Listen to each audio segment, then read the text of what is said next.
When billionaire CEO Graham Sterling offers $10,000 to delivery driver Eva Carter, just to talk, neither of them expects a single hour to change everything. But what begins as a transaction soon becomes a connection that challenges both their worlds. Can love survive when privacy vanishes, stakes rise, and past scars resurface? Before we get into the story, comment below where in the world you are watching from today. Rain pounded the streets of downtown as Eva Carter raced through the crowded sidewalks, trying to shield the two large bags of gourmet lunch from getting soaked. At 35, she wasn't where she'd imagined herself in life. 3 years ago, she'd been a marketing assistant with dreams. Now she was a delivery driver with overdue bills. "Excuse me?" "Coming through," she called out, dodging a businessman with an umbrella. Eva checked her watch and groaned. She had exactly 7 minutes to make it to the Falcon Ridge Enterprises building before her delivery would be considered late. Another late delivery meant another black mark with the app, and she couldn't afford to lose this gig. Not with rent due next week, and her brother Mateo's soccer cleats falling apart at the seams. The gleaming marble tower of Falcon Ridge Enterprises came into view, its glass facade reflecting the stormy sky. Eva rushed through the revolving doors, her sneakers squeaking against the polished floor of the lobby. "Delivery for the executive suite," she panted to the security guard, who barely glanced at her before waving her through. When the elevator doors opened on the top floor, Eva hurried down the hallway, following the signs to the executive suite. She knocked on the heavy wooden door, trying to catch her breath and straighten her damp hair. "Come in," a deep voice called from inside. Eva pushed open the door and found herself in a massive office with floor-to-ceiling windows overlooking the rain-soaked city. A man stood by the window, his back to her. He was tall with broad shoulders under an expensive suit. When he turned around, Eva was struck by how still he seemed, like someone who rarely needed to rush anywhere. "Your lunch delivery, sir," Eva said, placing the bags on the large desk. "Sorry if I'm cutting it close. The rain is terrible today." The man didn't immediately reach for the food. Instead, he looked at Eva with an expression she couldn't quite read. His eyes were gray, like the sky outside, and they studied her face with unusual intensity. "You're drenched," he said finally. Eva glanced down at her soaked jacket and jeans. "Occupational hazard.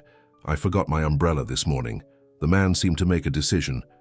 "I'll give you $10,000 if you sit and talk to me for an hour." Eva laughed, assuming it was some weird rich person joke. "Good one. I'd better get going. I have more deliveries." "I'm serious," he said, reaching for his checkbook. 1 hour of conversation, $10,000. Eva's laughter died in her throat. She stared at him, searching for signs that he was messing with her, but his expression remained unchanged. "Why would you pay someone that much money just to talk?" she asked suspiciously. "Because you looked at me like I'm a regular person," he answered simply. "Do you know who I am?" Eva shrugged. "The guy who ordered lunch?" A small smile appeared on his face for the first time. "I'm Graham Sterling." The name meant nothing to Eva, and her blank expression made that clear. "I'm the CEO of Falcon Ridge Enterprises," he added. "Oh," Eva said, still not particularly impressed. "Congratulations?" Graham's smile widened slightly. "So, will you stay? 1 hour? $10,000. Eva thought about her dead car battery, the past due rent notice, Mateo's worn-out cleats, and the stack of medical bills from her mom's hospital stay last year. She looked at the serious man standing before her and made a decision. "Let me call my supervisor and tell him I'm taking a break," she said, pulling out her phone. 20 minutes later, Eva sat in a comfortable leather chair across from Graham Sterling, CEO of one of the most powerful investment firms on the East Coast. She had taken off her wet jacket, and a cup of hot coffee steamed in her hands. "So how does this work?" Eva asked, still feeling like she was part of some elaborate prank. "You just want me to talk?" Graham nodded. "Tell me about yourself." "Your job, your life, whatever you want." Eva laughed nervously. "I deliver food for a living, not much to tell." "Is that all you do?" Graham asked, sitting back in his chair. Eva shrugged. "I also wait tables 3 nights a week at Marino's. It's an Italian place on 7th Street. And before that?" Eva sipped her coffee. "I worked in marketing for a cosmetics company, got laid off when they downsized." "You miss it?" Eva thought about it. Parts of it. I miss having benefits. I miss knowing exactly how much money I'll make each month. She smiled wryly. I don't miss my boss or the 2-hour meetings that could have been emails. Graham actually chuckled at that. The sound seemed rusty, like he didn't use it often. The conversation continued, surprisingly easy despite the bizarre circumstances.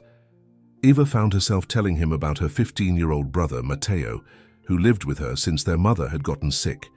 She told him about her ancient car that sometimes started if she turned the key just right, and whispered nice things to it. Your turn, Eva said eventually. Fair's fair. Tell me something about you. Graham seemed startled by the request. What? Do you want to know? Anything. What's it like being so rich you can throw around 10 grand for conversation? Something flickered across Graham's face. Not anger, but something more complicated. I grew up in a house with 23 rooms, he said quietly, and most days I couldn't find another person to talk to. My father was always working. My mother had her charity functions. The staff had strict instructions not to disturb me unless it was mealtime. Eva hadn't expected such honesty. That sounds lonely. It was. Graham stood and walked to the window. Now I have people around me, constantly. Employees, investors, board members. But they all want something. They see my net worth, not me. And that's why you're paying me, because I don't know how rich you are? Graham turned to her.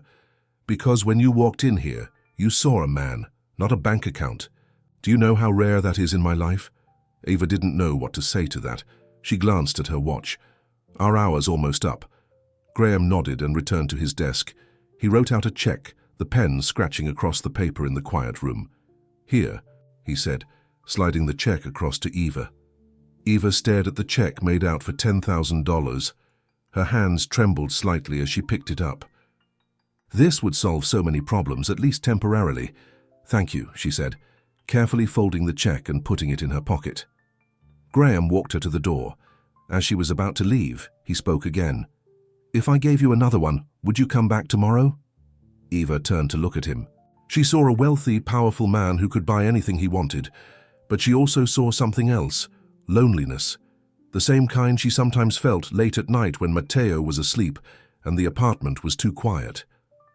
I'll think about it, she said, and stepped into the hallway. The next day, Eva told herself she was crazy for even considering going back. The man was clearly lonely, but that wasn't her problem. She had deposited the check first thing in the morning, half expecting it to bounce, but the bank teller had processed it without blinking. Eva had picked up an extra delivery shift, determined to get back to her normal life. But when she found herself with a delivery to a building just 2 blocks from Falcon Ridge Enterprises, it felt like fate. Before she could change her mind, Eva walked into the marble lobby and took the elevator to the top floor. The same secretary from yesterday looked up in surprise. Is Mr. Sterling available? Eva asked, heart pounding. He's in a meeting, but... The secretary stopped as the office door opened, and Graham emerged with 2 men in suits. Graham froze when he saw Eva. The 2 businessmen looked between them, confused by their CEO's sudden distraction. We'll discuss the Singapore deal tomorrow, Graham told the men, not taking his eyes off Eva. I have another appointment. When the men had gone, Graham gestured Eva into his office. You came back, he said, sounding genuinely surprised. Eva nodded. I need the money, but that's not the only reason. Graham raised an eyebrow. No? You said something yesterday about being surrounded by people, but still feeling alone. I know what that's like. Eva shrugged. Plus, it was kind of nice to just talk to someone who's not asking me to bring them extra napkins, or complaining that their food is cold. Graham smiled. A real smile this time, one that reached his eyes. So, what shall we talk about today? What began as a bizarre business arrangement quickly developed a rhythm. Every afternoon at 2 p.m., Eva would arrive at Graham's office. Their conversations ranged from favorite movies to childhood memories to dreams they'd put aside. Graham told Eva about growing up with the pressure of inheriting his father's company, about the constant expectations, about never feeling good enough despite his success. Eva told him about taking care of her mother through cancer treatments, about becoming Matteo's guardian at 32, about the marketing career she'd loved and lost. A week into their arrangement, Ava arrived to find Graham's office empty. His secretary directed her to the roof, where she found him waiting with a picnic lunch spread out on a table. "I thought we could eat while we talked today," he said, looking almost shy. The food was simple: sandwiches, fruit, and lemonade, not the fancy catered meals she'd expected from someone like him. "Did you make these yourself?" Ava asked, taking a bite of a slightly lopsided turkey sandwich. Graham nodded. "I haven't made my own lunch since college. I might be a little out of practice." Ava laughed. "It's good. A little heavy on the mayo, but good." As they ate, Graham asked about Matteo, genuinely interested in Eva's stories about her brother's soccer games and school struggles. "He sounds like a great kid," Graham said. "He is," Eva agreed. "He deserves better than what I can give him." "What do you mean?" Ava sighed. "He needs new soccer cleats. His coach says he's got real talent, but his shoes are falling apart. And I just can't afford new ones right now, even with—" She stopped, embarrassed to mention the money Graham had been paying her. Graham was quiet for a moment. "What else?" "Would you do if money wasn't an issue?" Eva thought about it. "I'd get our apartment fixed up. The heating's been spotty for months. I'd pay off my mum's medical bills, maybe take some classes to get back into marketing." "You really liked it?" "I loved it," Eva admitted. "Creating campaigns, seeing people respond to something I helped design. It felt like making a little mark on the world, you know?" Graham nodded slowly. "I do know." That evening, when Eva arrived home, she found a package outside her apartment door. Inside was a pair of top-of-the-line soccer cleats, exactly Matteo's size. Eva stared at the shoes, a mix of emotions washing over her. Gratitude, certainly, but also something like unease. She hadn't given Graham her address. The next day, Eva arrived at Graham's office with the shoes in a bag. "You can't do this," she said, placing the bag on his desk. Graham looked confused.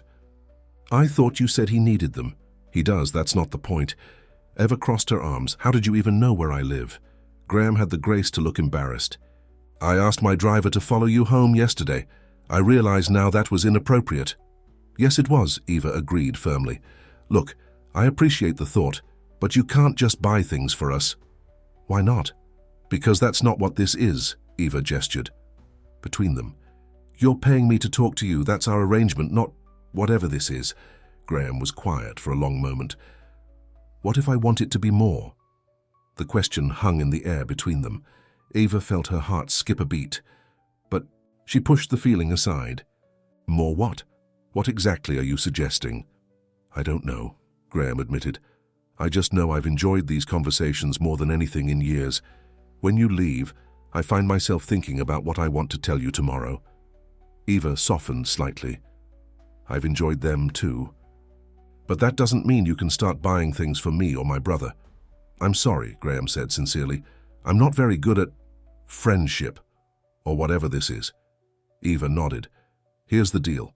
I'll keep the shoes for Matteo because he really does need them, but no more surprise gifts. If you want to help, talk to me first." Graham agreed, and their daily conversations continued. But something had shifted between them. A new awareness, a cautious curiosity about what exactly was developing in that high-rise office overlooking the rain-soaked city. 2 weeks after. Their arrangement began. Eva's car finally gave up the ghost. She was on her way to a morning delivery when the engine made a horrible grinding noise and died completely. No amount of sweet-talking or key-jiggling would bring it back to life. "Perfect. Just perfect," Eva muttered, hitting the steering wheel in frustration. She called her supervisor to explain the situation, then arranged for a tow truck she couldn't afford. By the time everything was sorted out, she had missed 3 deliveries and lost half a day's pay. Eva trudged home on foot, exhausted and worried. Without a car, she couldn't do deliveries. Without deliveries, she couldn't make rent. The cleats for Matteo had been a blessing, but now she faced an even bigger problem. When she finally reached her apartment building, Eva stopped short. Parked at the curb was a blue Honda Civic, not new, but in good condition. A small envelope was tucked under the windshield wiper with her name on it. Heart pounding, Eva opened the envelope and found a note in now familiar handwriting. Don't stop showing up. I'm not done listening. Keys are with Mrs. Diaz in 2B. Eva stared at the car, a mix of emotions washing over her. Relief, gratitude, but also something like anger. She marched up to her elderly neighbor's apartment and knocked. Mrs. Diaz opened the door with a smile. "Ah, Eva, a very nice man dropped these off for you." She handed over a set of car keys. "He said it was a work benefit. Your company must really value you." Eva took the keys, thanking Mrs. Diaz while trying to keep her expression neutral. Inside, though, she was seething. She had explicitly told Graham not to buy things for her. Instead of going to Graham's office the next day, Eva called his secretary. "Please tell Mr. Sterling I won't be coming in today," she said stiffly. Oh, the secretary sounded surprised. "He mentioned you might call. He asked me to tell you he'll be at Riverside Park at 2 p.m. near the boathouse if you change your mind." Eva hung up, determined to stand her ground. But by 1:30, curiosity and indignation got the better of her. She drove the Honda to Riverside Park, rehearsing what she would say to Graham. She found him sitting on a bench, looking more casual than she'd ever seen him, in khakis and a blue sweater. When he spotted her, his face lit up before he quickly controlled his expression. "You can't buy me a car," Eva said without preamble. Standing in front of him with her arms crossed, Graham gestured for her to sit. "Technically, I didn't buy you a car. The company has a fleet of vehicles for employees. That one was due to be rotated out. I simply had it detailed and reassigned." Eva wasn't buying it. "I'm not an employee of your company." "No," Graham agreed, "but you have been providing a valuable service. Think of it as a tool to help you continue that service." Eva sat down next to him, exasperated. "You can't just solve every problem by throwing money at it, Graham." "Why not? Money is something I have. Problems are something you have. It seems like a simple equation." "Because—" Eva struggled to articulate why his gesture bothered her so much. "Because I don't want to be a project. I don't want to be someone you fix because you feel sorry for me." Graham was quiet for a moment. "That's not what this is." "Then what is it?" "Because first it was just talking, then it was soccer cleats. Now it's a car. What's next?" Graham turned to look at her directly. "I don't know what this is," he admitted. "I just know that for the first time in years, I look forward to something every day. Not a business deal or a stock price, but seeing a person." "Seeing you?" Eva felt her resolve weakening. "You can't buy my time, Graham." "I don't want your time," he replied, his voice soft but intense. "I want your trust. And I don't know how else to earn it." The honesty in his voice made Eva's anger fade. She sighed heavily. "Most people start with smaller gestures, coffee, flowers, not automobiles." A ghost of a smile appeared on Graham's face. "I'm not good at small gestures. I never learned how." "Then maybe it's time you did," Eva suggested. "Starting now, no more checks for our conversations. No more expensive gifts. If this is—" she hesitated, "a friendship, then let's make it a normal one." "Define normal," Graham said, looking genuinely curious, and so began the strangest chapter yet. Graham Sterling, CEO of Falcon Ridge Enterprises, began learning how to be a regular person. It wasn't always easy. Their first normal outing was to Mateo's soccer game. Graham showed up in a suit and tie, standing out among the parents in jeans and sweatshirts. But he clapped and cheered louder than anyone when Mateo scored a goal in his new cleats. After the game, Eva introduced them. "Mateo, this is my friend." "Graham." Graham extended his hand formally and Mateo shook it with a curious expression. "You're the guy who sent the cleats, right? They're awesome." "Thanks, man." "You're welcome," Graham replied, looking pleased and a little surprised at the easy gratitude. As they walked to the parking lot, Mateo turned to Graham. "You coming over for pizza?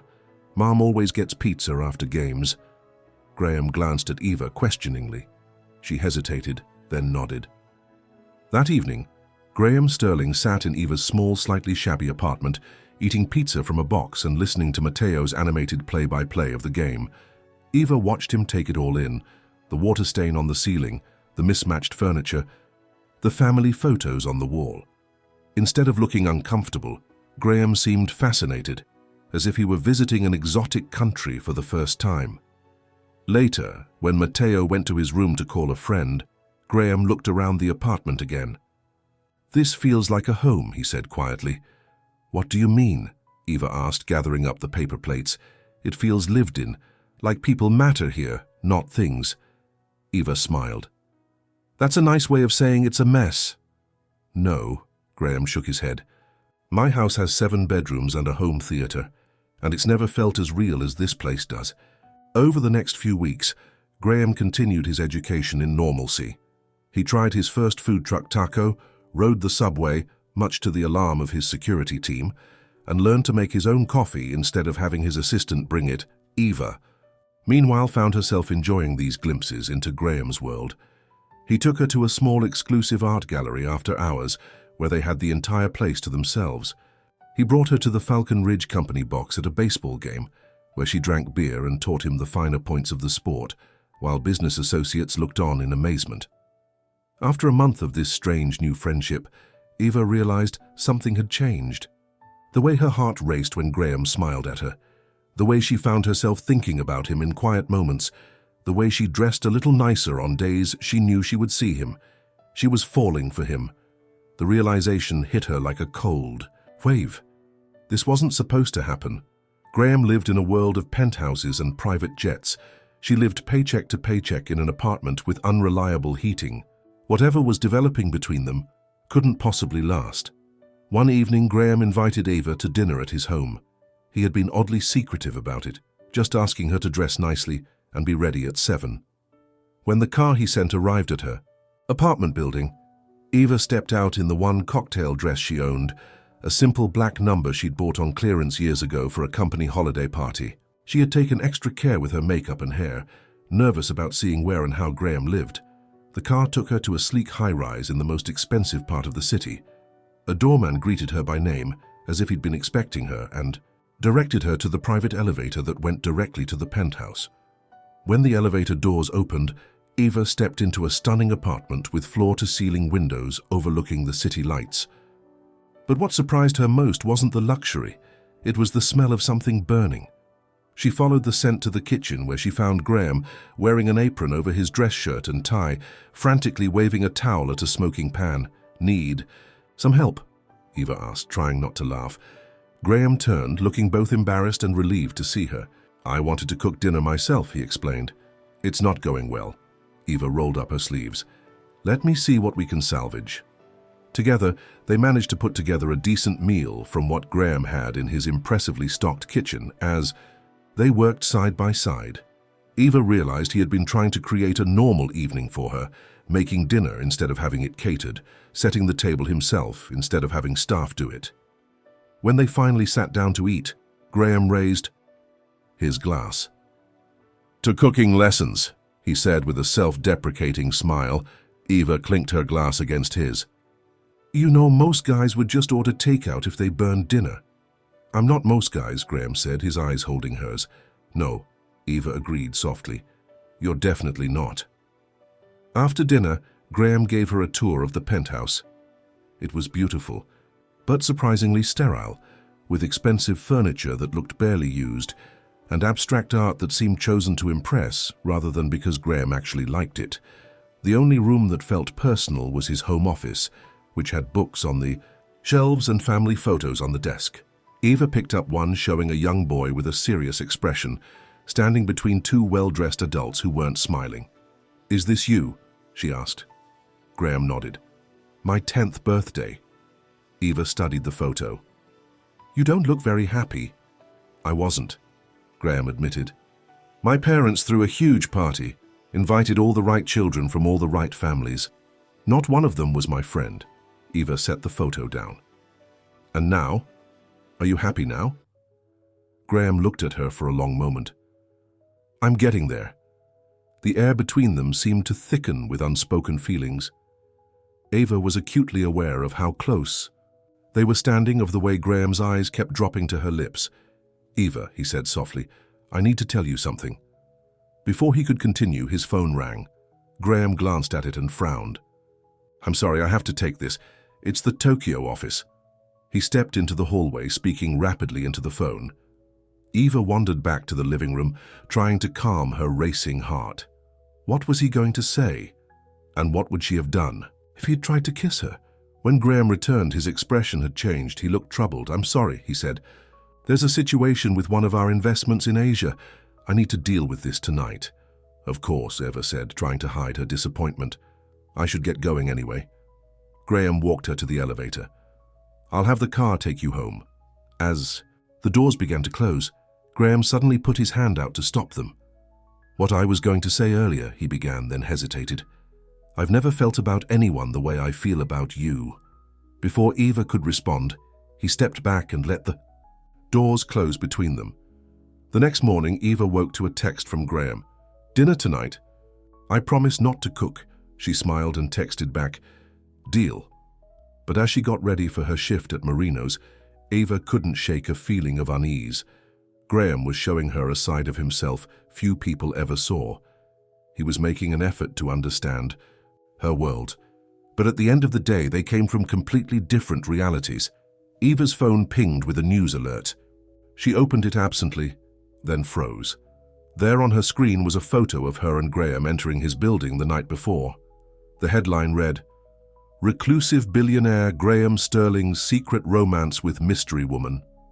Eva sat heavily on her bed, staring at the photo. In an instant, their private connection had become public fodder, and she had a sinking feeling that this was just the beginning of their problems. As if on cue, her phone began ringing with calls from numbers she didn't recognize. When she checked her social media, she found dozens of new follow requests and messages from strangers. Somehow they had already found her. Eva's hands shook as she called Graham, but the call went straight to voicemail. She sent a text. "Have you seen the news? People are already finding me online. What do we do?" Hours passed with no response. Eva had to turn off her phone to get through her shift at Marino's, where several customers openly stared at her and whispered. When she finally checked her messages that evening, there was nothing from Graham. Instead, she found her email inbox flooded with messages from reporters and TV shows, all wanting to interview the woman who captured Graham Sterling's heart. Her social media accounts had hundreds of new comments, some curious, some nasty. Eva felt sick. This wasn't what she had signed up for. She was just a normal person who had somehow stumbled into the orbit of someone famous. Now her privacy was evaporating before her eyes. When she arrived home, she found reporters waiting outside her apartment building. They surged forward as she approached, shouting questions. "How long have you been dating Graham Sterling? Did you meet him through your delivery job? Is it true you're living in his penthouse?" Eva pushed past them without answering, heart hammering in her chest. Inside, she found Matteo sitting on the couch, looking worried. "What's going on?" he asked. "Some reporter called me at school." "How did they get my number?" Eva felt a surge of protective anger. They could harass her, but Matteo was off limits. She finally got through to Graham late that night after dozens of attempts. "I'm sorry I haven't called back," he said, sounding tired. "It's been chaos here. The board is concerned about the publicity." "The publicity?" Eva repeated incredulously. "Graham, there are reporters outside my apartment. They contacted my 15-year-old brother at school." "I know, I'm sorry," Graham said. "My PR team is working on a statement to make this go away." "A statement?" Eva felt a chill. "What kind of statement?" Graham was quiet for a moment. "They think it would be best to clarify that we're just friends, that the photo was misinterpreted." The words hit Eva like a slap. "Are we just friends, Graham?" Another pause. "It's complicated." "No, it's actually really simple," Eva said, anger replacing her fear. "Either you care enough about me to acknowledge whatever this is between us, or you don't. Eva, you don't understand the pressure I'm under. The board, the shareholders—" "You're right," Eva cut him off. "I don't understand your world, and maybe I never will, but I do understand one thing. You said you wanted me to see you as a man, not a bank account. Well, right now I need you to be that man." "I'm trying," Graham said softly. "Try harder," Eva replied, and hung up. The next morning, Eva checked the news with dread. Instead of the statement Graham had mentioned, she found a new headline. "Sterling Enterprises shares drop as CEO's personal life raises questions." There was a quote from a board member expressing concern about Mr. Sterling's recent judgment and focus. The article speculated that Graham's dalliance with a waitress might be affecting his business decisions. Eva's phone rang. It was Graham. I need to see you, he said without preamble. Can you meet me? Where? Eva asked warily. Somewhere private. This isn't a conversation I want to have with photographers around. They arranged to meet at a small bookstore cafe that Eva frequented. It was off the beaten path and unlikely to be staked out by reporters. When Graham walked in, wearing sunglasses and a baseball cap in a failed attempt at disguise, Eva could see the strain on his face. He slid into the booth across from her, removing the sunglasses with a sigh. I'm sorry about all of this, he said. I never meant for you to be dragged into the spotlight. Eva nodded, waiting for him to continue. The board called an emergency meeting this morning, Graham went on. They're worried about the company's image, about my image. And what did you tell them? Eva asked carefully. Graham looked down at his hands. I told them my personal life is my business. Eva felt a small flicker of hope. And they reminded me that as the public face of Falcon Ridge, everything I do affects the company. Graham looked up at her, his expression troubled. They want me to distance myself from the situation. The flicker died. The situation, Eva repeated flatly. You mean me? Just until things calm down, Graham said quickly. Just for a few weeks. Eva stared at him in disbelief. You said you wanted me to see the real you. Well, I'm seeing him now. She stood up, gathering her purse. You said I was the first person who looked at you like you were just a man, but when it comes down to it, you're choosing to be the CEO instead. Eva, please. Graham reached for her hand. I just need time to sort this out. Eva pulled away. You know what you said to me that first day? You said you'd give me $10,000 to talk to you for an hour because I didn't care about your net worth. The truth is, I still don't care about it. But you do. It's all you care about. That's not true, Graham protested. Isn't it? Eva challenged. When the moment came to stand up for whatever is between us, you hesitated. You let me disappear. She turned and walked out of the cafe, tears burning behind her eyes. She had been right all along. Their worlds were too different. She had been a fool to think otherwise. As she walked down the street, Eva didn't notice the photographers until the flashes started going off in her face. The reporters had found them. Eva pushed past them, ignoring their questions, wishing she could disappear. Behind her, she heard Graham's voice calling her name, but she didn't look back. Some fairy tales weren't meant to have happy endings. 2 weeks passed. Eva's life had become nearly unrecognizable. The media attention had made it impossible for her to work. Customers at Marino's would ask for selfies instead of menus. Delivery customers would order food just to get a look at Graham Sterling's girlfriend. Her boss at the restaurant had finally asked her to take a leave of absence until things calmed down. Worse, reporters continued to camp outside her apartment building. Matteo had to have friends walk him to school to avoid being harassed with questions. Money was getting tight again, but Eva refused to touch the checks Graham had given her. That part of her life was over. She hadn't heard from Graham since that day at the cafe. No calls, no texts, no mysterious gifts. It was as if their entire relationship had been a strange dream. Eva was sorting through bills at the kitchen table when Matteo came home from soccer practice, slamming the door behind him. Hey, careful with the door, Eva said. What's wrong? Matteo threw his backpack on the couch. Those stupid reporters asked about Dad today. They wanted to know if I was happy about Mom's daughter dating a rich guy. I told them to get lost. Eva sighed. The reporters had dug into her past, uncovering details about her mother's death and her father's abandonment years ago. Nothing was private anymore. I'm sorry, buddy, she said. This will blow over eventually. When? Matteo demanded. I'm sick of it. And for what? That guy doesn't even care about you. If he did, he'd do something to stop this. Eva didn't have an answer. She'd been asking herself the same question. Her phone rang with an unfamiliar number. Eva almost ignored it, assuming it was another reporter, but something made her answer. Is this Eva Carter? A woman's crisp voice asked. Yes, Eva replied cautiously. This is Diane Powell, HR Director at MarketSphere Creative. We'd like you to come in for an interview. Tomorrow at 10 a.m. We have an opening in our marketing department that matches your experience. Eva was confused. I didn't apply for any jobs at MarketSphere. No, the woman agreed, but your resume was forwarded to us with a strong recommendation. The position is Assistant Marketing Director. Are you interested? Eva's mind raced. Assistant? Marketing Director was several steps above her old position, and MarketSphere was one of the top agencies in the city. Yes, Eva said.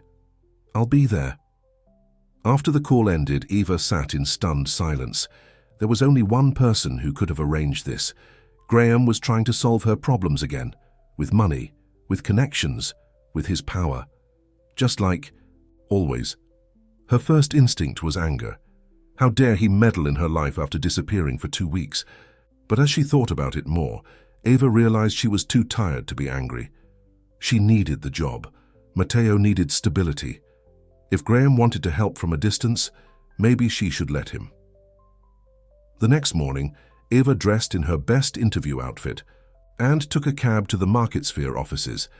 The receptionist led her to a conference room where 3 people waited to interview her. To Eva's surprise, the interview was completely professional. No one mentioned Graham Sterling or the recent media attention. They asked about her experience, her ideas, her approach to marketing challenges. Eva found herself relaxing, talking passionately about campaigns she'd worked on and strategies she'd developed. At the end, Diane Powell smiled. We're very impressed, Miss Carter. We'd like to offer you the position.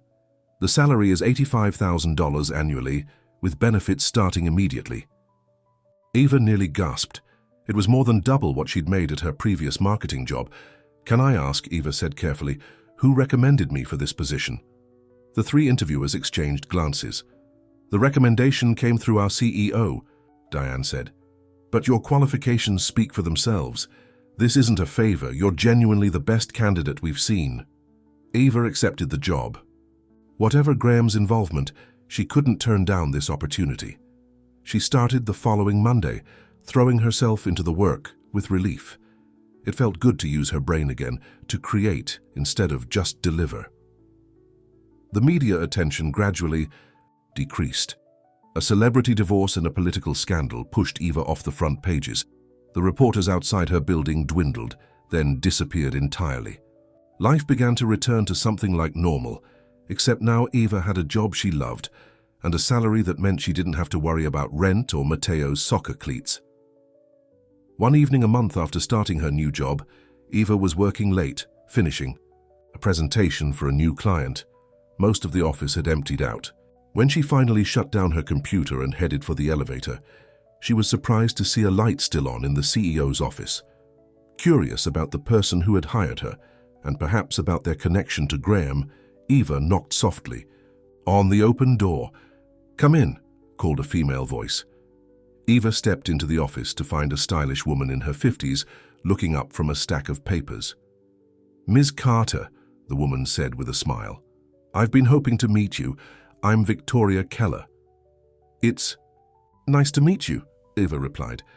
"I just wanted to thank you for the opportunity here. It's been wonderful."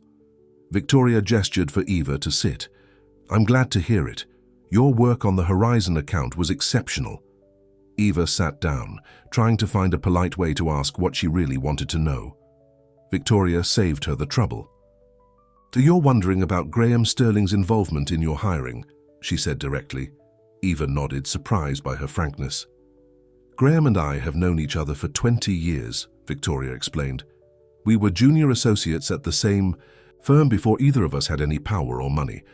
He called me about a month ago and asked if I'd look at your resume." "Did he ask you to hire me?" Eva asked. Victoria laughed. "Graham knows better than to tell me how to run my company. He just said you were the most talented marketing person he'd ever met, and that circumstances had made it difficult for you to work in your field. He asked me to give you a fair shot." Eva absorbed this information. It wasn't the heavy-handed intervention she'd imagined. "How is he?" Eva found herself asking. Victoria's expression softened. "Honestly? Not great. The board nearly pushed him out after the media circus. He managed to hold on to his position, but it was a close thing." "I hadn't heard," Eva said quietly. "He doesn't want people to know," Victoria replied. "Graham has always been private about his struggles, but since I've known him so long, I can tell you he's not the same man he was before he met you." Eva didn't know what to say to that. "He's my friend," Victoria continued, "and in 20 years I've never seen him care about anyone the way he cares about you." Eva stood up, suddenly emotional. "Thank you for telling me, and for the job. I should get going, it's getting late." Victoria nodded. "Of course, and Eva, for what it's worth, I think he did what he thought was right. Graham has never been good at balancing his personal life and his professional responsibilities. He's learning." On her way home, Eva thought about Victoria's words. Had she been too hard on Graham? He'd faced consequences she hadn't considered. And he'd tried to help her in a way that respected her independence, not by throwing money at the problem. When Eva arrived at her apartment, she was surprised to find a small envelope that had been slipped under her door. Inside was a plain white card with handwritten words, "I miss our conversations." No signature, but Eva would recognize that handwriting anywhere. She stood in her hallway, the card in her hand, uncertain what to do. Part of her wanted to tear it up. Another part wanted to call him immediately. In the end, she placed the card on her bedside table and went to sleep. The next morning, Eva found another envelope under her door. This one contained a card that read, "The leaves are changing in Riverside Park. Remember when we sat on that bench and you taught me what normal friendship looks like?" Every day for a week, a new card appeared. Simple messages, memories of their time together. Nothing dramatic or apologetic. Just gentle reminders of a connection that had meant something.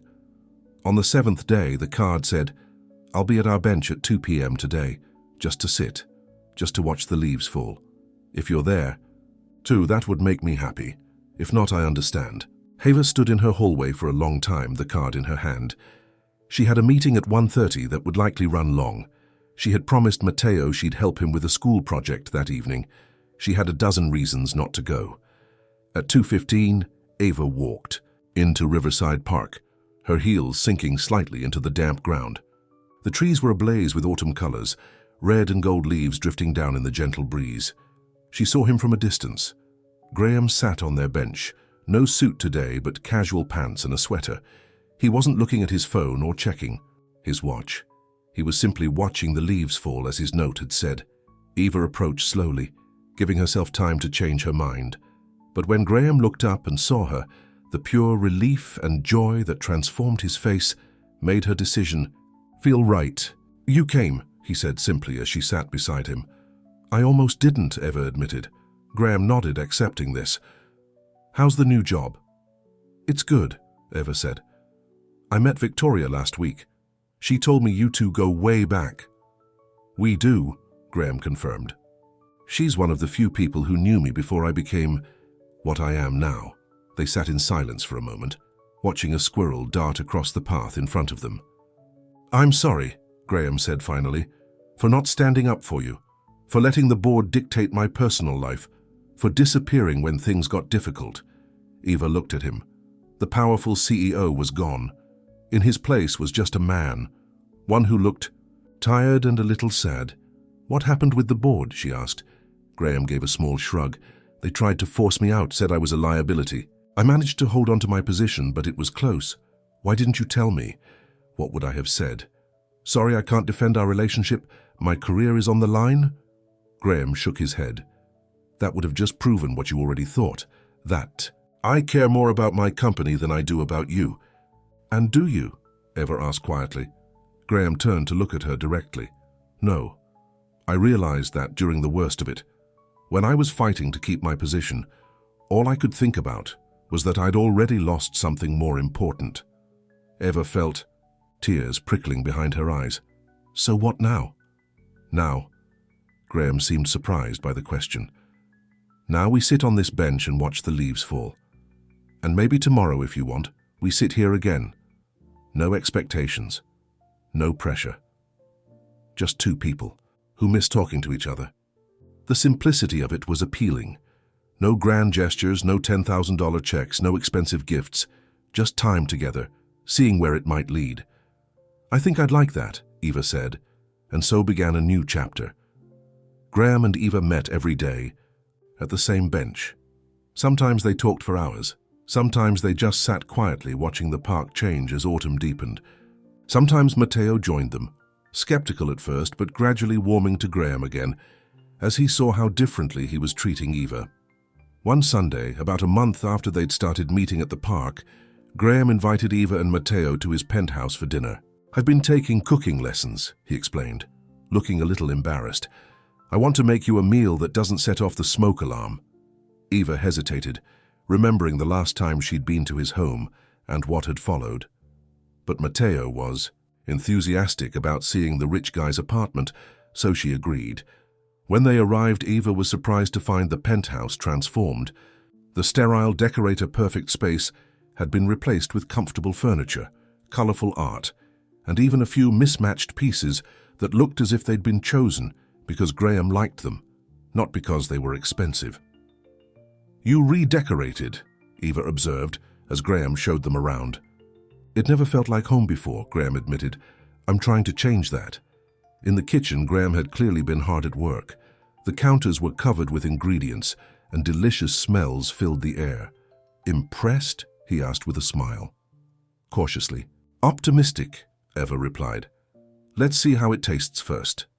The meal, a simple but well-prepared pasta dish with a chocolate cake for dessert, was surprisingly good. As they ate, Eva noticed how much more relaxed Graham seemed in his own space. He laughed easily at Matteo's jokes and told stories about his own teenage years that had both Carter siblings in stitches. After dinner, Matteo discovered Graham's game room and became engrossed in the latest video game system. Eva and Graham moved to the balcony where they could see the city lights spreading out below them. "This is nice," Eva said, leaning against the railing. "Different from the last time I was here." Graham nodded. "Everything's different now." "How so?" Eva asked. Graham was quiet for a moment, gathering his thoughts. "Before I met you, my life was empty. Full of things, but empty of meaning. I didn't even realize how lonely I was until you walked into my office that rainy day." Eva smiled at the memory. "I thought you were crazy, offering me money just to talk." "It was crazy," Graham agreed, "but it was the best decision I ever made." He turned to face her, his expression serious. "These past months have taught me a lot, about what matters, about who I want to be. I'm not there yet, but I'm trying." "I can see that," Eva said softly. "There's something I need to show you," Graham said suddenly. "Wait here." He disappeared into the apartment, returning a moment later with a leather-bound notebook. He handed it to Eva, looking uncharacteristically nervous. "What's this?" she asked. "After you walked away that day at the cafe, I didn't know what to do," Graham explained. "I couldn't call you. I couldn't fix things with money or power. For the first time in my adult life, I was completely helpless." Eva opened the notebook and found page after page filled with Graham's handwriting. "I started writing down everything I wished I could say to you," Graham continued. "Every memory of our conversations, every feeling I was too afraid to express, everything I never said." Eva flipped through the pages, glimpsing fragments of Graham's thoughts. "Today I remembered how she laughed when I burned the sauce. I miss hearing about Matteo's soccer games. If I could go back to that press conference, I would tell them all that she matters more than any of this." The last page contained a single line. "I offered her $10,000 to talk, but I'd give up everything to hear her say my name again." Eva closed the book, tears spilling down her cheeks. "Graham," she whispered. He reached out tentatively and brushed a tear from her face. "I'm not asking for anything, Eva. I just wanted you to know that what we had was real to me. The most real thing in my life." Eva stepped closer, placing her hand over his heart. "It was real to me, too." When Graham lowered his head to kiss her, it felt like coming home. Not to his luxury penthouse or her modest apartment, but to something they had built together. A space where they could both be exactly who they were. Inside, the phone rang. Graham ignored it. "Shouldn't you get that?" Eva asked. "It might be important." Graham shook his head. "Nothing's more important than this moment." The ringing stopped, then started again almost immediately. With a sigh, Graham went to answer it, Eva following him inside. "Sterling," he answered tersely. His expression changed rapidly as he listened. "When? How bad?" Another pause. "I'll be there as soon as I can." He hung up looking troubled. "What's wrong?" Eva asked. "There's been a fire at one of our factories in Malaysia," Graham explained. "Some workers are injured. I need to go handle this." Eva nodded. "Of course. Go." Graham hesitated. "I don't want to leave, not now." "Hey," Eva said gently. "People are hurt. They need you. This is your responsibility." "Come with me," Graham said suddenly. Eva blinked in surprise. "To Malaysia?" "Yes." Graham took her hands. "In the past, I would have compartmentalized. Business in one box, personal life in another. That's what got us into trouble before. I don't want to do that anymore. Graham, I can't just drop everything and fly across the world. I have a job. Mateo has school." Graham looked disappointed but nodded. "You're right. I wasn't thinking." Eva squeezed his hands. "But I appreciate that you asked, that you wanted to bring me into that part of your life. It means a lot." Graham pulled her into a tight embrace. "I'll be back as soon as I can.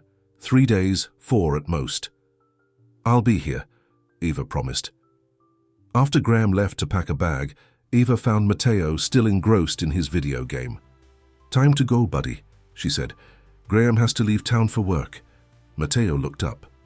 "Are we coming back?" The question was simple, but loaded with meaning. Eva thought about the notebook, about Graham's transformation, about the way he'd looked. At her on the balcony. "Yeah," she said softly, "I think we are." 3 days stretched into 5, then 7.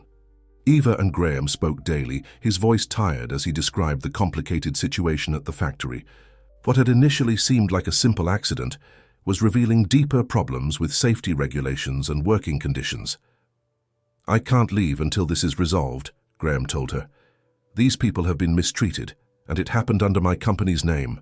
I need to make it right." Eva was proud of him for taking responsibility, even as she missed him more each day. The Graham she had first met might have delegated the problem to subordinates and returned to his comfortable life.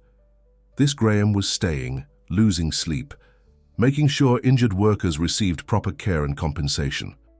On the 10th day, Eva was at work when Victoria Keller stopped by her office. "Have you seen the news?" Victoria asked. Eva shook her head. "Been swamped with the new campaign. Why?" Victoria placed a tablet on Eva's desk. On the screen was a news article with the headline, "Sterling Revolutionizes Corporate Responsibility, with Worker-Focused Reforms." The article detailed how Graham had not only compensated the injured workers and their families, but had announced sweeping changes to labor practices across all Falcon Ridge enterprises worldwide. He had committed to higher wages, better safety standards, and worker representation on subsidiary boards. The business world was in an uproar. Some analysts predicted disaster for the company's stock price. Others hailed it as a visionary move that would transform industry standards. At the end of the article was a quote from Graham. "Meeting Eva Carter changed how I see the world. She taught me that true value isn't measured in profit margins, but in how we treat each other. These changes reflect that lesson." Eva stared at the screen, speechless. "He mentioned you by name," Victoria said. "He's never done anything like this before." Eva's phone rang. It was Graham. "I just saw the news," she said when she answered. "Are you angry?" Graham asked. "I should have asked before using your name." "I'm not angry," Eva assured him. "I'm proud of you. But the stock price is down 15%, Graham finished for her. "The board is having fits, but it'll recover. And even if it doesn't, some things matter more." "When are you coming home?" Eva asked. There was a pause. "That's why I'm calling. I need 2 more weeks here. We're setting up a foundation for the workers' families, and I want to make sure it's done right." Eva felt a pang of disappointment but understood. 2 weeks. I'll be here." That evening, as Eva was helping Mateo with homework, her phone chimed with a text from an unknown number. When she opened it, she found a photo of Graham standing with his arm around a beautiful woman in a business suit. The caption read, "Looks like Sterling has moved on already." Poor delivery girl, Eva's stomach clenched. She tried to ignore it. Tabloid gossip was nothing new. But another text came through with a different photo. this one showing Graham and the woman entering a hotel together. Despite her best efforts, doubt crept in. Who was this woman? Why? Hadn't Graham mentioned her? She tried to call him, but the call went to voicemail.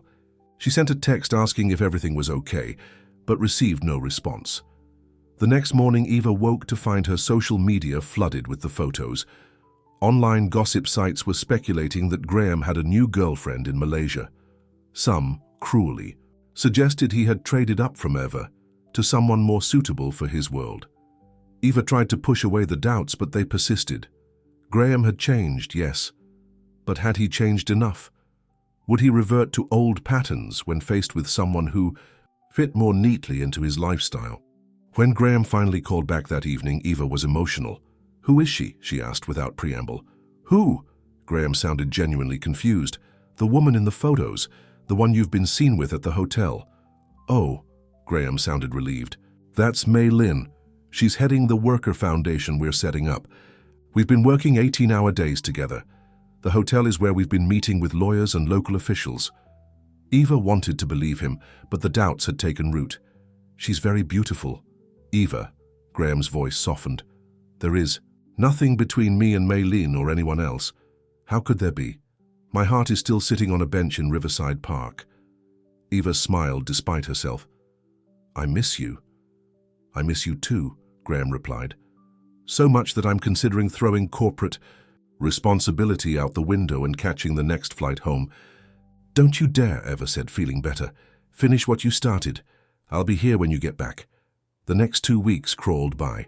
The media lost interest in the Malaysia story as a celebrity scandal took center stage. Eva threw herself into her work, developing a campaign that had the potential to be the best of her career. At home, she and Mateo talked about Graham often, speculating about when he might return and what they might do together when he did. To Eva's surprise, Mateo had become one of Graham's biggest supporters. "He's different now," Mateo said one night as they ate dinner. "Not like those other rich guys on TV. He actually listens when people talk." Eva smiled. "He does, doesn't he? He's learned a lot." Mateo nodded sagely. "You taught him good." The day before Graham was scheduled to return, Eva received a call from Victoria Keller. "Have you spoken to Graham today?" Victoria asked, her voice tight with concern. "No," Eva replied, immediately worried. "What's happened?" Victoria sighed. "The board called an emergency meeting this morning. They're trying to force him out as CEO. The Malaysia changes were the last straw for some of the more conservative members." Eva felt sick. "Can they do that?" "They're trying," Victoria confirmed. "Graham holds enough shares to fight it, but it's going to be ugly. I thought you should know." After hanging up, Eva stood at her office window watching the city below. Graham had risked everything, his company, his position, his fortune, to do the right thing. And now he was paying the price. Her phone rang again. This time it was Graham. "I just heard," Eva said, "about the board." "News travels fast," Graham replied, sounding tired but calm. "I'm on my way back now, landing at JFK around midnight." "Do you want me to meet you?" "More than anything," Graham admitted. "But it's late, and I'll be a mess after." "The flight. Can I see you tomorrow?" "There's something important I need to ask you," Eva agreed, wondering what Graham wanted to ask that couldn't wait until he'd rested.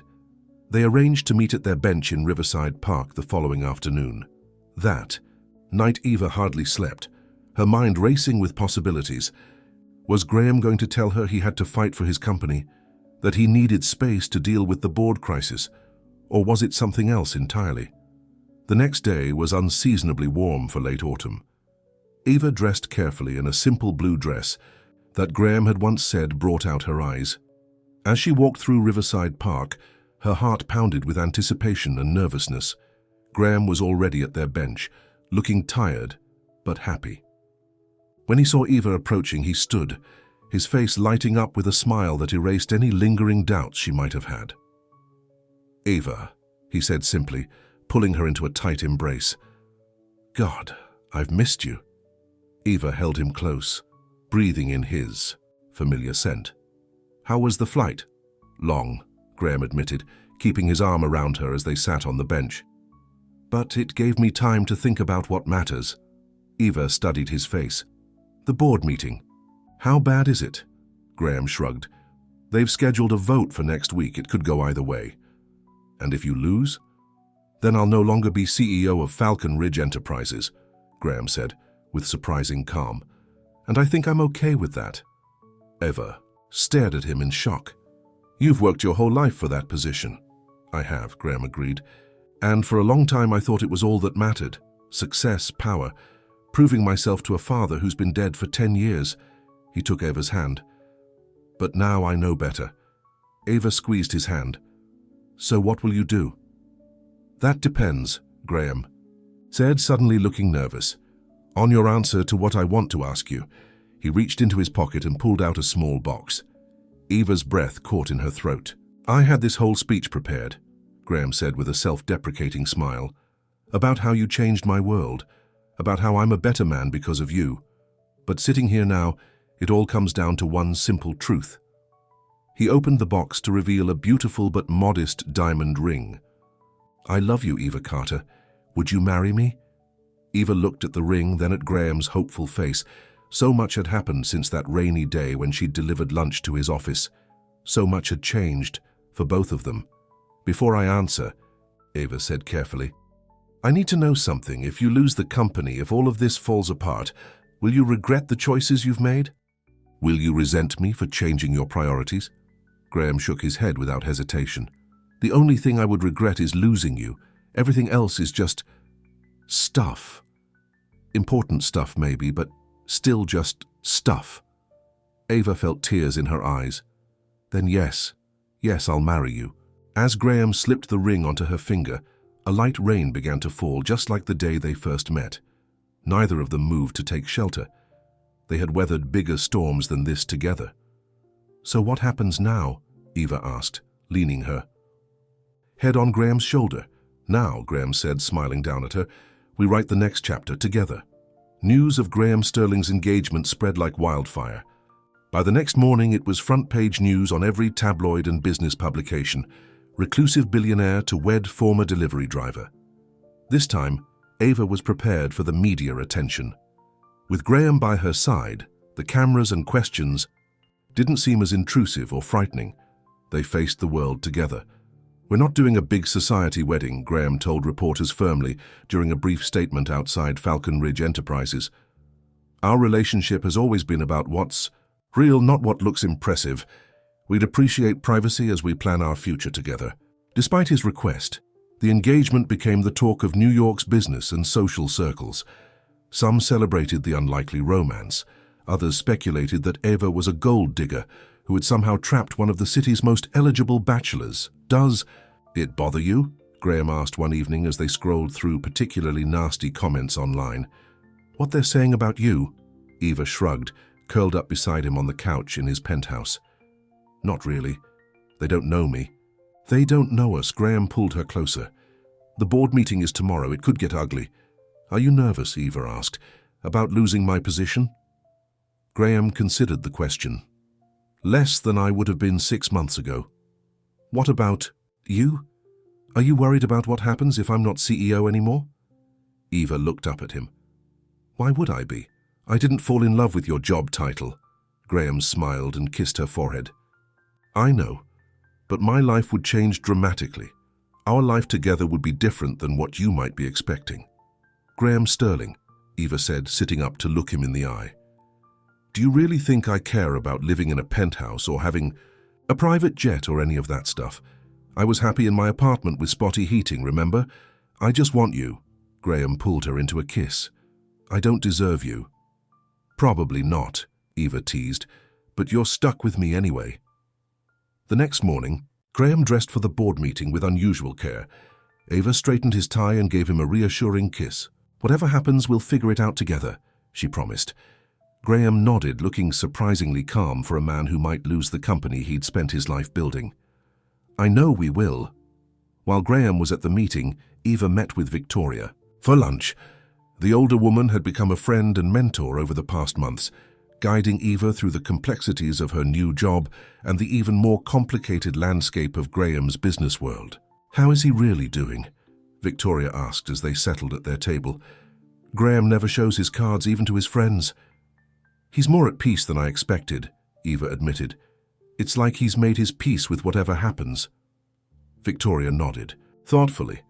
I've known Graham for decades, and I've never seen him like this. The man I met 20 years ago would have been pulling every string, calling in every favor, doing whatever it took to keep control. He wouldn't have slept for days. And now? Now he's calm, centered. Victoria smiled at Eva. That's your influence. Eva blushed. I didn't try to change him. That's precisely why you did, Victoria replied. You loved the man, not the power or the money. That kind of love changes people. Their lunch was interrupted by Eva's phone ringing. It was Graham. It's over, he said when she answered. The vote just finished. Eva's heart raced. And? There was a pause, then Graham's voice again. I'm still CEO. By 1 vote. Eva closed, her eyes in relief. That's wonderful news, it is, Graham agreed, but it came with conditions. The board wants assurances that I won't make any more unilateral decisions like Malaysia. They want oversight on major policy changes. Can you live with that? Eva asked. I think so, Graham said. It's a reasonable compromise. And it means I can keep pushing for the changes I believe in, just more gradually. After hanging up, Eva shared the news with Victoria, who looked pleased but not surprised. I suspected he might pull it off, Victoria admitted. Graham's always been persuasive, and for all their grumbling, most of the board knows he's a brilliant CEO. The weeks following the board meeting were busy ones. Graham worked to rebuild trust with his investors while continuing the reforms he'd started in Malaysia. Eva's new marketing campaign launched to rave reviews, cementing her position at MarketSphere. They decided on a small December wedding, just close friends and family. No society photographers, no lavish reception at the Plaza Hotel, just a meaningful ceremony at a small chapel followed by dinner at Graham's favorite restaurant. 2 weeks before the wedding, Eva was working late at her office when her phone rang. It was Mateo's soccer coach. Eva, there's been an accident at practice, the coach said, his voice tense. Mateo collided with another player. The paramedics are taking him to St. Mary's Hospital now. Eva's world tilted. She grabbed her purse and ran for the elevator, calling Graham as she went. He answered on the first ring. Mateo's hurt, Eva said, her voice shaking. They're taking him to St. Mary's. I'm on my way there now. I'll meet you there, Graham replied immediately. By the time Eva arrived at the hospital, Graham was already in the emergency waiting room. He took one look at her pale, frightened face and wrapped her in his arms. What happened? He asked, as he guided her to a chair. Soccer accident, Eva said. That's all I know. They won't tell me anything yet. Graham squeezed her hand. I'll find out what's going on. Before Eva could stop him, Graham was at the reception desk speaking intently to the nurse. Eva watched as the nurse made a call, then another. Within minutes, a doctor appeared and spoke with Graham, who nodded seriously before returning to Eva. Mateo has a concussion and a broken arm, Graham explained. They're taking him for a CT scan now to make sure there's no serious brain injury, but the doctor thinks he'll be fine. Eva sagged with relief. When can I see him? Soon, Graham promised. They're getting him settled in a room. An hour later, Eva sat beside Mateo's hospital bed, holding his good hand while he slept. The CT scan had come back clear, but the doctors wanted to keep him overnight for observation. His left arm was in a cast from wrist to elbow. Graham stood quietly in the doorway watching them. When Eva looked up, the expression on his face made her heart swell. You should go home and get some rest, she told him. There's no need for both of us to stay. Graham shook his head, entering the room to stand beside her. My family is here. I'm not going anywhere. My family. The words hung in the air between them, simple but profound. He's going to be so disappointed about missing the last game of the season, Eva said, glancing at Mateo's sleeping face. We'll make it up to him, Graham replied. Maybe a trip to see a professional game once he's recovered, Eva smiled. You're already thinking like a stepdad. Graham pulled up a chair beside her. I hope so. I want to get it right. They sat together through the night, taking turns dozing in the uncomfortable hospital chairs. When Mateo woke the next morning, Groggy and confused, both Eva and Graham were there. "What happened?" Matteo asked, looking down at his cast with surprise. "You decided to use your head as a battering ram against Jason Miller," Eva explained. "Not your smartest move." Matteo groaned. "Did we at least win?" "Tie game," Graham said, "but apparently your teammate Miguel scored an impressive goal after you left." "You were at my game?" Matteo asked, surprised. "I thought you had that big investor meeting." Graham shrugged. "I rescheduled. Some things are more important." Matteo looked between Graham and Eva, a slow smile spreading across his face despite his injuries. "You guys are really doing this, huh? The whole family thing?" "We really are," Eva confirmed. "If that's okay with you." "It's cool," Matteo said, trying to sound casual, though his smile gave him away.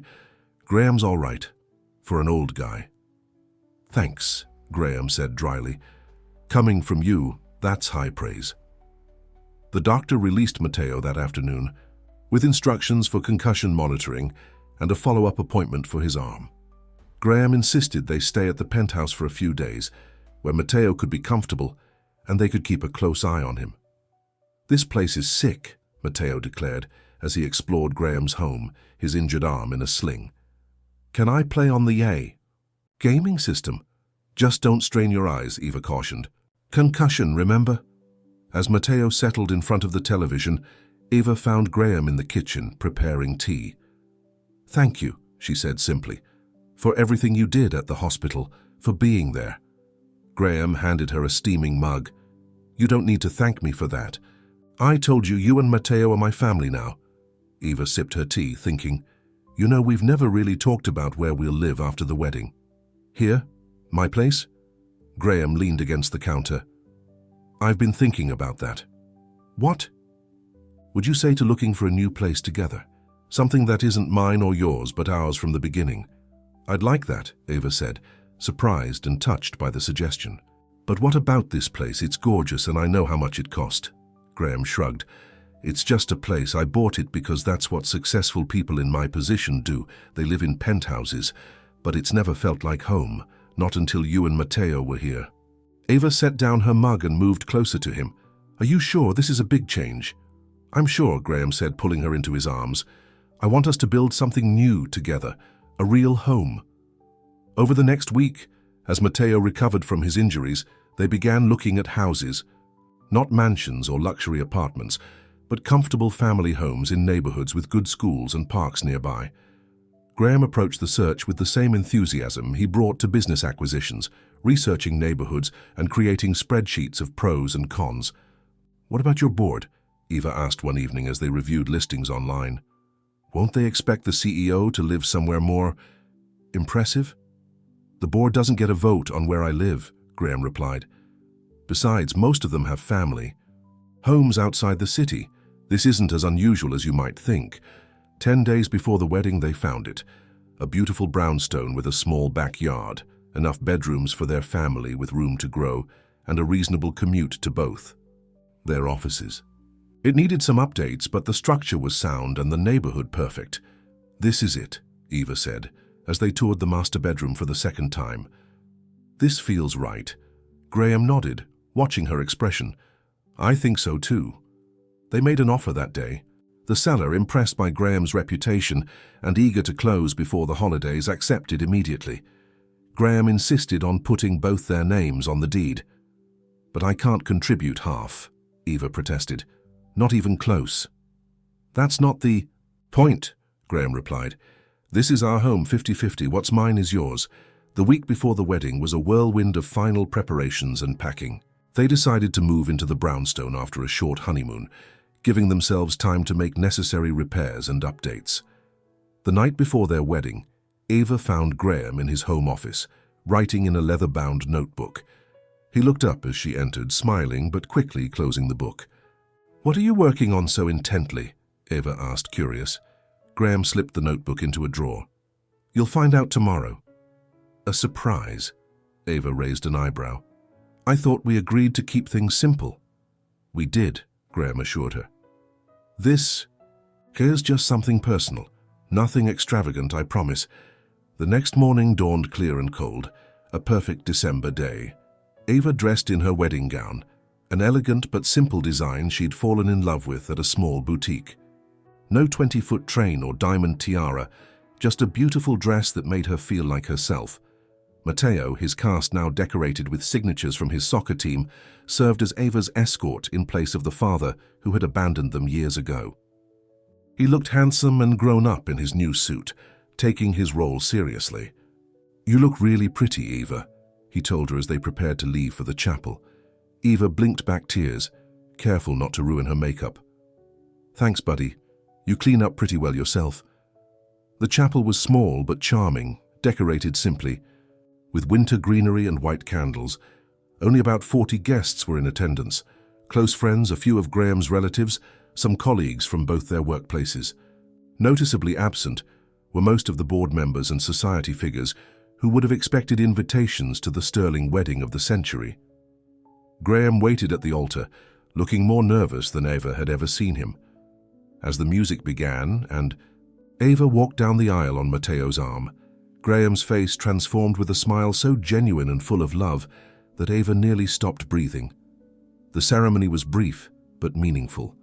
They had written their own vows, and when it came time to share them, Graham reached into his pocket and pulled out a small notebook. "Ava," he began, his voice steady despite the emotion in his eyes, "before I met you, I measured my life in acquisitions and achievements. I had everything money could buy, but nothing that truly mattered." He glanced down at the notebook. "These are words I've been writing since the day you walked back into my life. Words about how you changed me, how you taught me to see the world through new eyes, how you showed me what it means to be truly wealthy, in love, in purpose, in connection."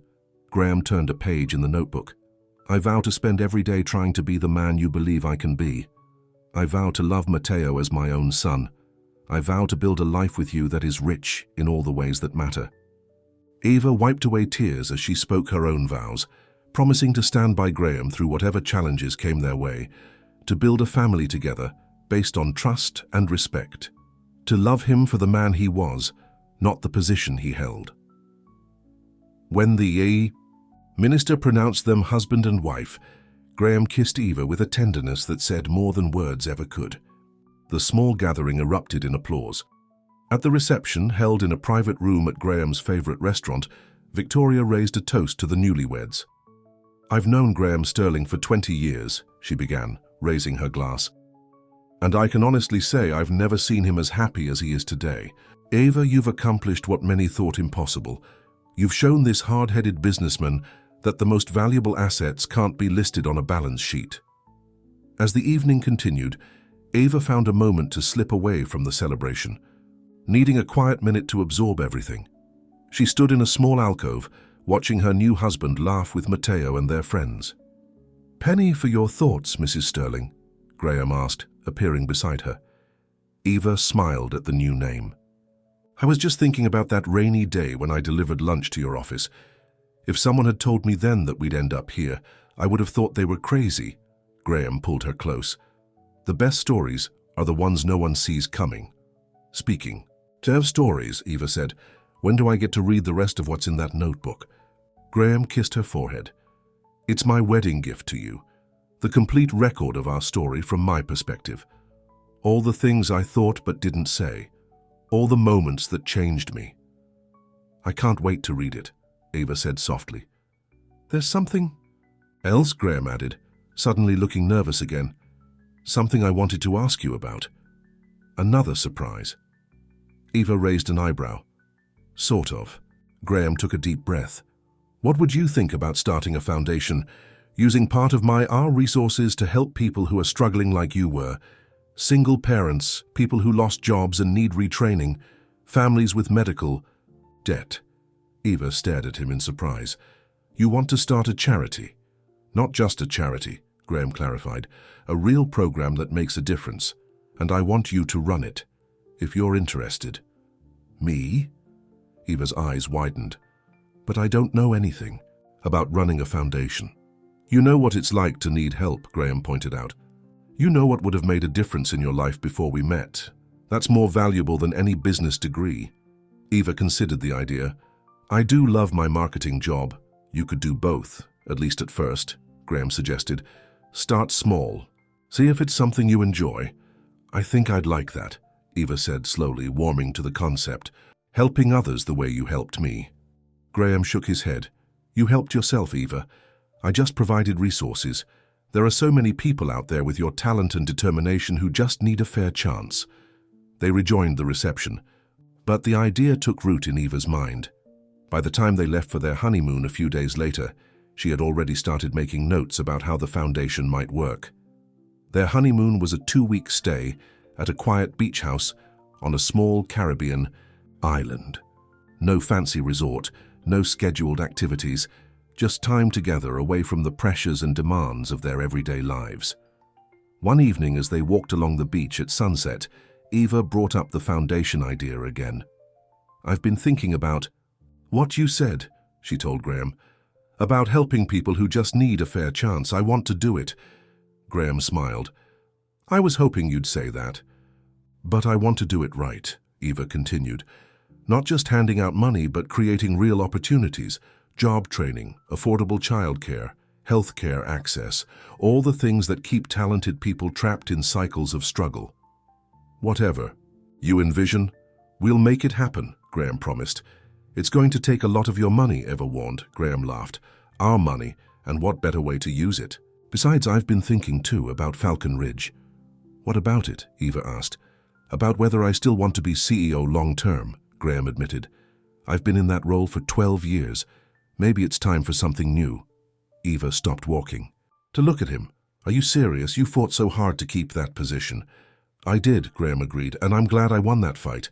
But now I'm wondering if I'm holding on for the right reasons, or just because it's what I've always done. What would you do instead? Eva asked. Graham shrugged. I'm not sure yet. Maybe focus on the foundation with you. Maybe teach business, ethics at a university. Maybe just take some time to figure out what really matters to me now. Eva took his hand as they continued walking. Whatever you decide, I'm with you. I know, Graham said, squeezing her hand. That's why I can even consider these changes. Before you, my identity was completely wrapped up in being CEO of Falcon Ridge. Now I'm more than that. I'm your husband. I'm Mateo's stepfather. I'm a man figuring out what he wants the second chapter of his life to look like. They returned from their honeymoon to the holiday season and their new home. The brownstone had been prepared for their arrival, with necessary repairs completed, and their belongings moved in. It wasn't perfectly decorated or magazine-ready, but it felt like home from the moment they walked through the door. Christmas. That year was unlike any Graham had experienced before. Instead of formal parties and obligatory gift exchanges, there was a real tree that they decorated together, homemade cookies that Eva and Mateo taught Graham to bake, and presents chosen, with care rather than expense in mind. On Christmas morning, Eva presented Graham with a leather-bound journal of her own. I thought we could start a new tradition, she explained as he unwrapped it. Each year we fill a notebook with memories, thoughts, dreams for the future, a record of our life together. Graham was touched by the gift and its meaning. I'd like that, he said, already thinking about what he would write in those pages. As the new year began, so did their new life.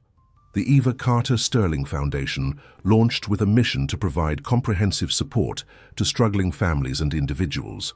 Eva balanced her marketing career with her growing passion for the foundation's work, while Graham began the careful process of grooming a successor at Falcon Ridge. 6 months after their wedding, Graham officially announced his plan to step down as CEO by the end of the year. The business world was shocked, but the transition was smooth.